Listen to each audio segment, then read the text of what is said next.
এক কাপ গরম কফি। সকালের শুরু হোক কিংবা রাতের নিঃসঙ্গতা, এক চুমুকেই যেন বদলে দেয় মুহূর্তের মানেই। কিন্তু তুমি কি জানো, এই ছোট্ট দানা কফি বিন কেমন করে ছুঁয়ে ফেলেছে কোটি মানুষের জীবন? আজকের গল্প, কফির গল্প।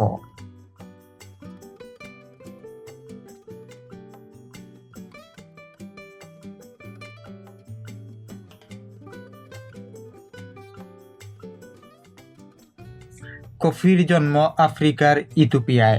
কথিত আছে, কালদি নামের এক রাখাল লক্ষ্য করেছিল তার ছাগলগুলো এক অদ্ভুত লাল ফল খেয়ে সারা রাত নাচতে থাকে। এই ফলই ছিল কফি বিন। সেখান থেকেই শুরু হয় কফির যাত্রা।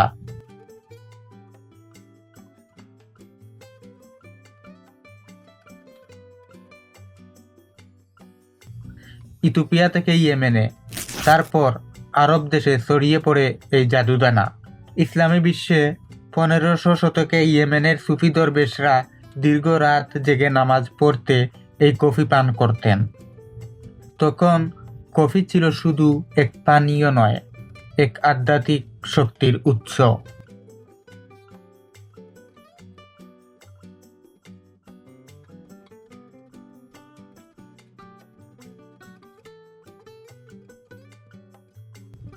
আরবদের হাত ধরে কফি পৌঁছায় মিশর, তুরস্ক, তারপর ইউরোপে।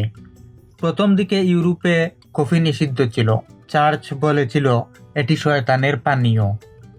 কিন্তু পরে যখন পুপ স্বয়ং কফি খেয়ে বলেন এত ভালো জিনিস শয়তানের হতে পারে না, তখনই শুরু হয় কফির বিপ্লব।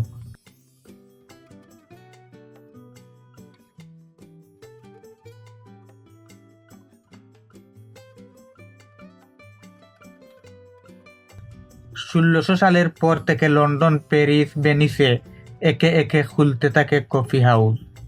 কফি তখন শুধু পানীয় নয়, এক বিরাট ব্যবসা। ডাচ, ফরাসি, ব্রিটিশরা উপনিবেশ কফি চাষ শুরু করে। জাভা, ভারত, শ্রীলঙ্কা, এমনকি বাংলাদেশের চট্টগ্রাম ও পার্বত্য অঞ্চলে এখন কফি চাষ হয়।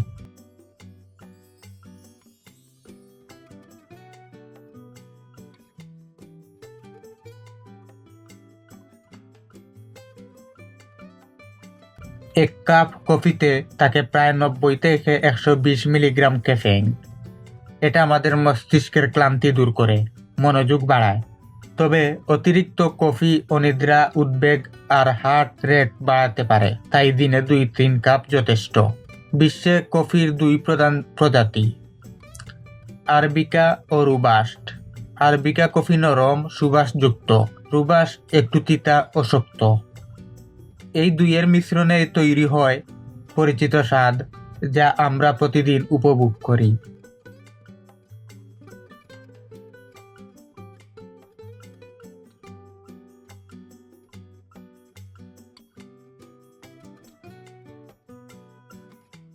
কফি আজ শুধু পানীয় নয়, এটা সংস্কৃতি। ইতালিতে এক্সপ্রেসো, তুরস্কে তুর্কিশ কফি, ভারতে ফিল্টার কফি, আমেরিকায় ক্যাফে লাটে, বাংলাদেশেও এখন কফির কালচার ছড়িয়ে পড়েছে। মান্নাদের সেই বিখ্যাত গান কফি হাউসের আড্ডাটা আজ আর নেই। মনে করিয়ে দেয় ক্যাফেগুলো প্রেম, বন্ধুত্ব আর নিঃসঙ্গতার আড্ডাখানা।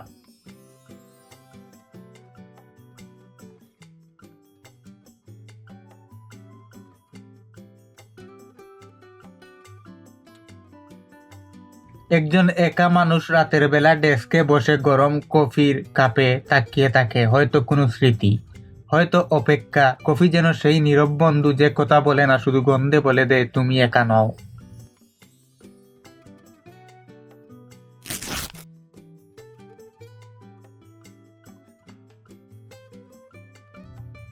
আজ পৃথিবীতে প্রতিদিন 2 বিলিয়ন কাপ কফি পান করা হয়।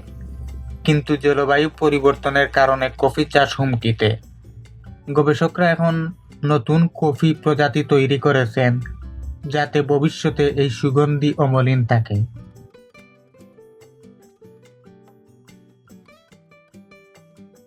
এক কাপ কফি, একটি গল্প, একটি অনুভূতি, যা সময়ের স্রোতে বদলায় না কখনো। তুমি পরের বার কফি খাওয়ার সময় মনে রেখো, তোমার হাতে যে কাপ, সেটির ভেতরে আছে শতাব্দীর ইতিহাস, পরিশ্রম আর ভালোবাসা।